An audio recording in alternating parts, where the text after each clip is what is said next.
Welcome to Real World AIP. I'm Stacey and today I have another fitness video for you. This is part 4 of my Bret Contreras customized glute programming review. The first video was my initial impressions, then I did a full month, did a review, grew a ½ inch on my glutes, gained some muscle, did a full month 2 review, and then a full month 3 is here today. So month 2 wasn't as exciting as month 1. I lost a little bit of muscle and didn't gain any size on my glutes. I was also not very happy about all the deadlifting I was doing. So then I gave my initial impression of month 3's, which I just completed. I was very excited about it. I thought, you know, this is gonna be the month that I grow my glutes. There were 3 leg day workouts, just like it has been, but one of them was more of a deload because I had mentioned that I was always hungry and tired because I was doing all the stupid deadlifts. So he threw in a deload day with a lot of pumper type exercises, gave me a little break. But I didn't notice any glute growth. As a matter of fact, after month 1, my glutes went from 38.5 inches to 39. Then they were holding steady at 39 on month 2. So now today, after a full month 3, first time I measured them, it was like 38.5, and I was like, what? And then I tried again, putting in the tape measure on 39, and I could kind of make it look like it was almost at 39, but I think they're slightly under 39 inches, so I might have lost a little bit of glute growth. But on the biometric impedance scale that we have at work, I'm gonna put this up here so you can see it. So this month my muscle went back up. You'll see, I wrote the dates. I crossed out 2 of these because they were like way too soon in between. I was doing an experiment to show my clients how your muscle and body fat fluctuate because of your hormones, for my female clients. If you'll notice, like my muscle plummeted and my body fat went up, and then it kind of went back down to a better normal, although not completely, but it got better all within a few days. So anyway, I don't kind of ignore those because they were really not spaced out enough. It was more of an experiment.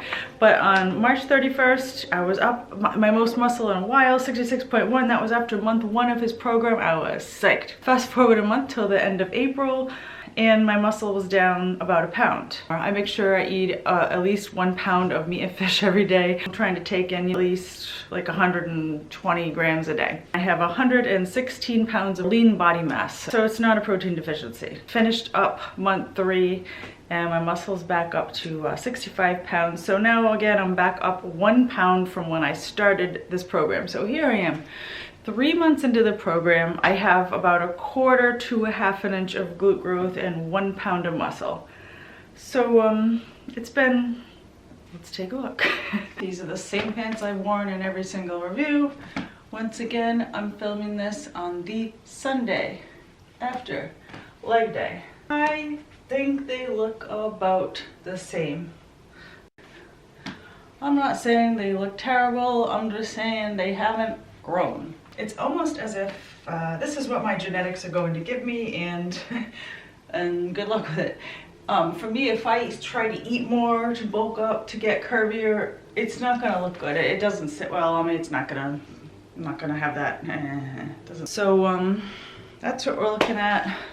My abs are coming in a little for summer. I've been doing a lot of weighted crunches.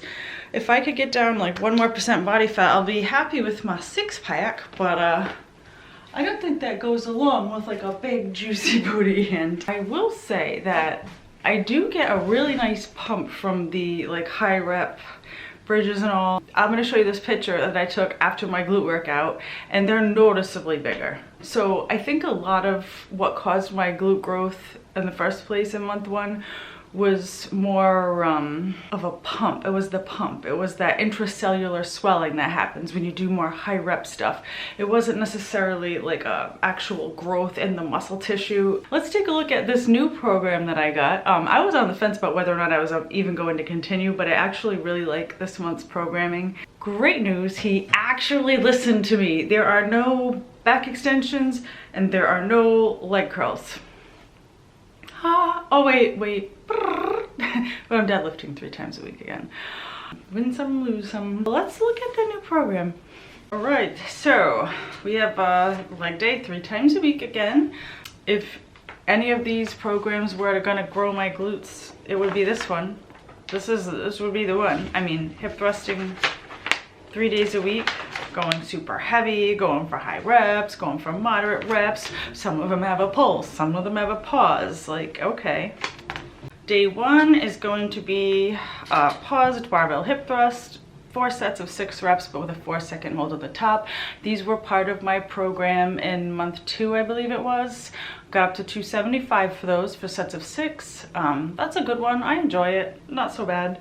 The goblet squats, I'd rather do barbell back squats, but I appreciate that he's, you know, saving my joints and giving me a variety. If it was up to me, I'd just do barbell back squats all the time. Although I don't know how I'm gonna get enough weight to do 10 reps when I'm holding it like this. Okay, this drives me crazy. He'll just be like, here, do 3 sets of 8 deadlift. And without a 1% of a 1 rep max or anything, which I understand doesn't work for everybody, but it still drives me nuts because I'm like, okay, if you tell me to do 8 reps of something, I'm going to find a weight that I can't do 9 or 10 reps. It's too heavy.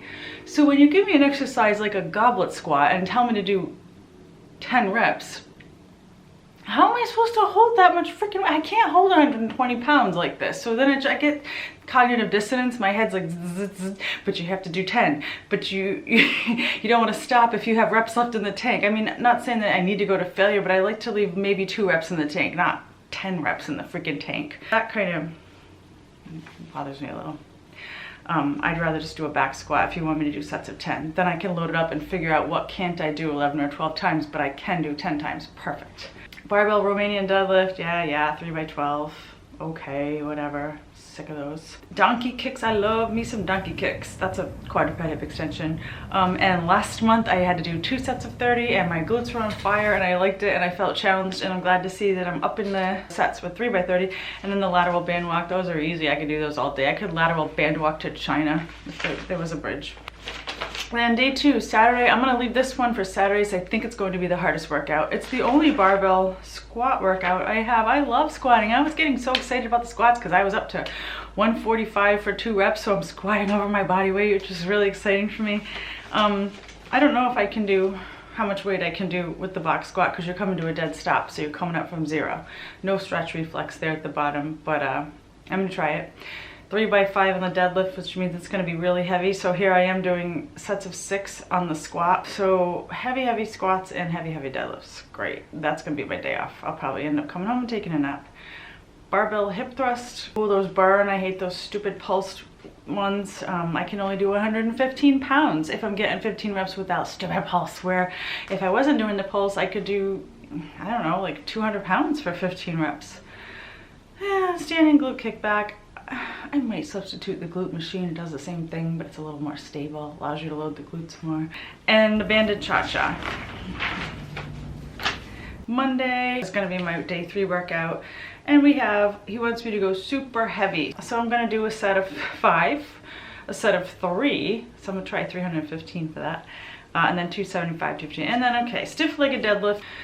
Deficit curtsy lunge. Yes, I like that a lot. And the foot elevated glute bridge or whatever. Little high rep stuff there. Standing hip abduction. I would rather just do the same exercise over and over if it was the best exercise that gave me the best mind-muscle connection, and then just work on doing more sets, more reps, progressive overload. I've come to the conclusion that he's not really using any form of periodization for me. How does he know how long I'm going to stay with him? How does he know that I'm going to do 6 months or a year or just 2 months? So I feel like he's just kind of giving me different things, going by my last workout and giving me something different rather than mastermindedly planning it out for the long run.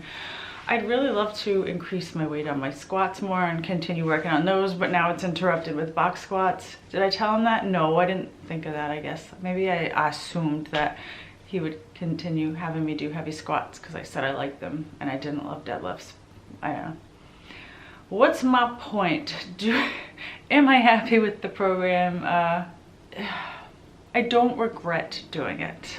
It's getting me out of my comfort zone. I put a lot of weight on my squat since I started because I never trained for strength before. He's got me training in these low rep ranges. I don't think it's growing my glutes. It's making me stronger, like, yay, I'm getting stronger. I want bigger glutes. I don't really have to have bigger glutes. honestly, in general, like, I'm happy with my body where it is, but I don't like to stand still. If you don't have a goal, if you're just like, oh yeah, I'm great, I'm good enough, I'm just gonna carry on, then you tend to slide backwards.